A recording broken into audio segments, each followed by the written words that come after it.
ఆంధ్రప్రదేశ్కు మరొక తుఫాను ముప్పు పొంచి ఉంది. ఆగ్నేయ బంగాళాఖాతంలో శనివారం నాడు అల్పపీడనం ఏర్పడే అవకాశం ఉన్నట్లు ఐఎండీ వెల్లడించింది.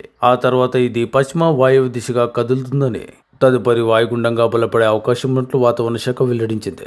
ఇక నైరుతి బంగాళాఖాతంలో తుఫాను బలపడే అవకాశం ఉన్నట్లు అంచనా వేస్తున్నారు వాతావరణ శాఖ అధికారులు. మరోవైపు నైరుతి బంగాళాఖాతంలో ప్రస్తుతం అల్పపీడనం కొనసాగుతుంది. దీంతో నేడు ప్రకాశం, నెల్లూరు, చిత్తూరు, తిరుపతి జిల్లాల్లో వర్షాలు కురిసే అవకాశం ఉంది.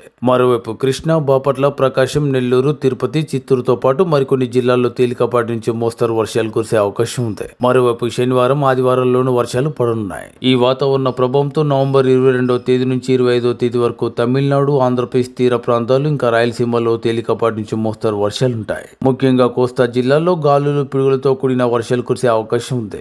మరోవైపు ఒడిశా, పశ్చిమ బెంగాల్ తీరాలపైన కూడా ఇది ప్రభావం చూపించనుంది. ఇలాంటి వాతావరణంలో మత్స్యకారులు వేటకు వెళ్లకూడదని ఐఎండీ హెచ్చరించింది. మరోవైపు ఏపీలో చలి విపరీతంగా ఉంది. ఉపరితల ఆవర్తనం ప్రభావంతో రేపు ఆగ్నేయ బంగాళాఖాతంలో అల్పపీడనం ఏర్పడే అవకాశం ఉన్నట్లు విపత్తుల నిర్వహణ సంస్థ తెలిపింది. ఇది పశ్చిమ వాయువ్య దిశగా కదులుతూ సోమవారం నాటికి దక్షిణ బంగాళాఖాతంలోని మధ్య ప్రాంతాల్లో వాయుగుండంగా బలపడే అవకాశం ఉంది. ఆ తర్వాత రాబోయే 48 గంటల్లో పశ్చిమ వాయు దిశగా ప్రయాణిస్తూ నైరుతి బంగాళాఖాతంలో మరింత బలపడేందుకు అవకాశం ఉంది. దీంతో కోస్తా, రాయలసీమ జిల్లాల్లో అక్కడక్కడ భారీ వర్షాలుంటాయి.